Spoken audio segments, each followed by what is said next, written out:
नमस्कार दोस्तों, स्वागत है आपका the dictation master YouTube channel पर। दोस्तों, आज का डिक्टेशन होगा 140 शब्द प्रति मिनट हिंदी डिक्टेशन।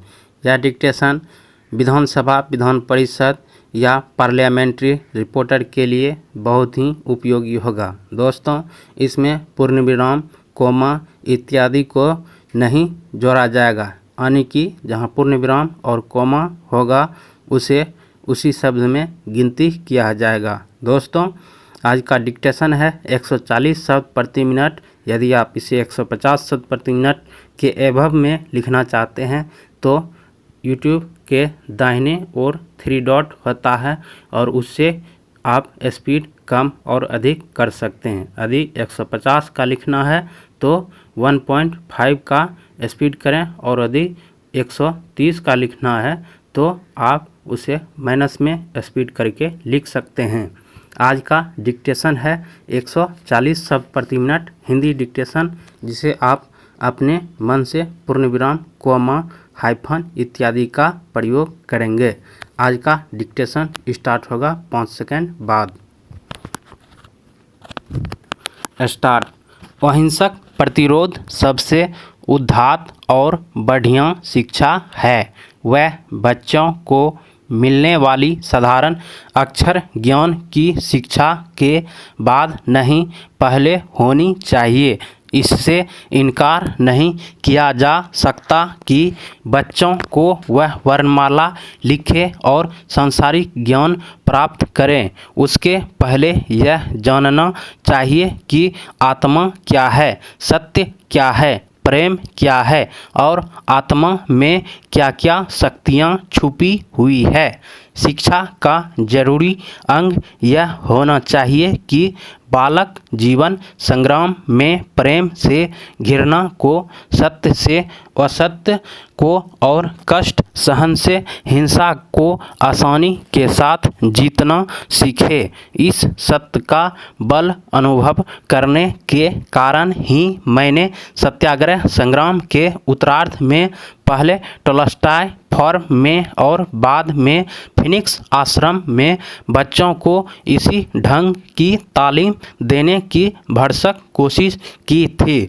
मेरी राय में बुद्धि की सच्ची शिक्षा शरीर की स्थूल इंद्रियों अर्थात हाथ, पैर, आँख, कान, नाक वगैरह के ठीक ठीक उपयोग और तालीम के द्वारा ही हो सकती है।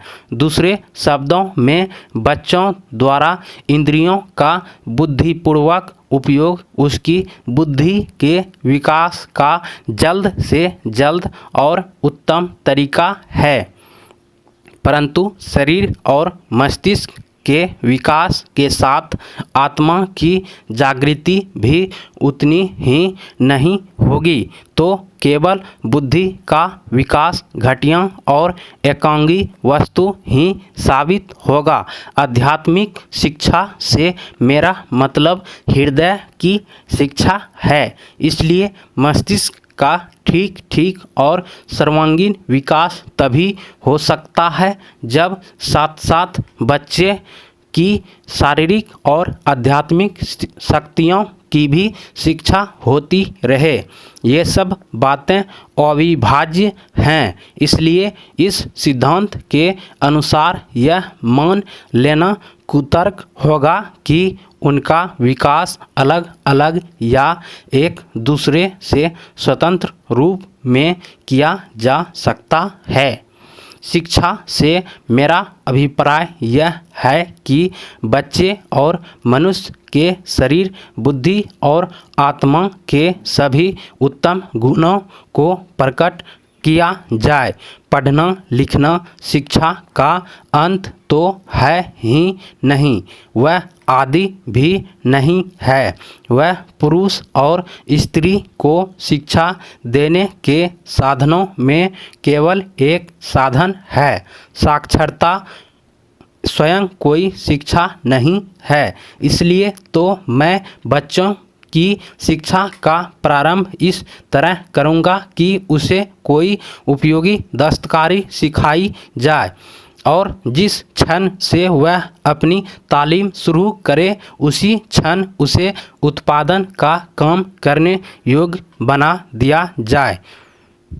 अध्यक्ष महोदय, मेरे मतानुसार इस प्रकार की शिक्षा पद्धति में मस्तिष्क और आत्मा का उच्चतम विकास संभव है। इतनी ही बात है कि आजकल की इस तरह प्रत्येक दस्तकारी केवल यांत्रिक ढंग से न सिखाकर वैज्ञानिक ढंग से सिखानी पड़ेगी।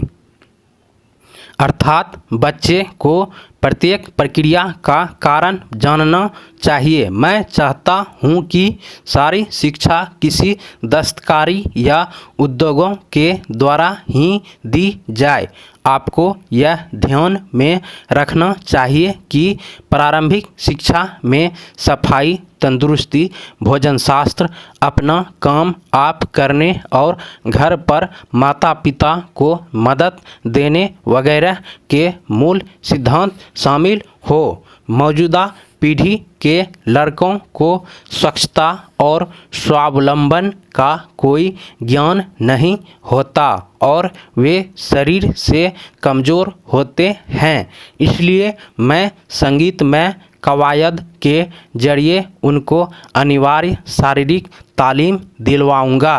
इस प्रकार कताई और धुनाई जैसे ग्रामोद्योगों द्वारा प्राथमिक शिक्षा देने की मेरी योजना में कल्पना यह है कि यह एक ऐसी शांत सामाजिक क्रांति की अग्रदूत बने जिसमें अत्यंत दूरगामी परिणाम भरे हुए हैं।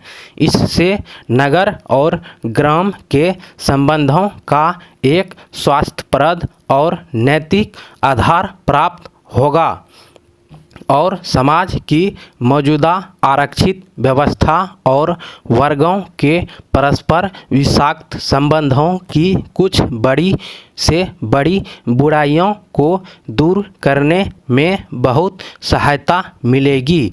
इससे हमारे देहातों का दिन दिन बढ़ने वाला ह्रास रुक जाएगा और एक दिन ऐसी अधिक न्यायपूर्ण व्यवस्था की बुनियाद पड़ेगी जिसमें गरीब अमीर का अप्राकृतिक भेद न हो और हर एक के लिए गुजर के लायक कमाई और स्वतंत्रता के अधिकार का आश्वासन हो और यह सब किसी भयंकर और रक्त रंजित वर्ग युद्ध अथवा बहुत भारी पूंजी के व्यय के बिना भी हो जाएगा। भारत जैसे विशाल देश का यांत्रिकीकरण किया गया तो इन दोनों बातों में से एक तो ज़रूर होगी। मेरी योजना में विदेशों से मंगाई हुई मशीनरी या वैज्ञानिक और यांत्रिक दक्षता पर भी लाचार होकर निर्भर करने की ज़रूरत नहीं पड़ेगी। आखिरी बात यह है कि बड़े बड़े विशेषज्ञों की बुद्धि की ज़रूरत न होने के कारण एक तरह से जनसाधारण के भाग्य का निपटारा स्वयं उन्हीं के हाथ में रहेगा। जब भारत को स्वराज्य मिल जाएगा तब शिक्षा का क्या ध्येय होगा? चरित्र निर्माण में साहस, बल, सदाचार और बड़े लक्ष्य के लिए काम करने में आत्मोत्सर्ग की शक्ति का विकास कराने की कोशिश करूँगा। यह साक्षरता से ज़्यादा महत्वपूर्ण है। किताबी ज्ञान तो उस बड़े उद्देश्य का एक साधन मात्र है। मेरा ख्याल है कि अगर व्यक्ति का चरित्र निर्माण करने में हम सफल हो जाएंगे तो समाज अपना काम आप संभाल लेगा। इस प्रकार जिन व्यक्तियों का विकास हो जाएगा उनके हाथों में समाज के संगठन का काम मैं खुशी से सौंप दूंगा। समाप्त। दोस्तों, यह डिक्टेशन 140 शब्द प्रति मिनट था। इसे आप ट्रांसलेट करें तथा कमेंट करके बताएं कि कितना इसमें अशुद्धि हुई और आप कितना मिनट में इसको कर सके। दोस्तों, इसी तरह का डिक्टेशन पाने के लिए इस चैनल पर बने रहिए। तब तक के लिए धन्यवाद।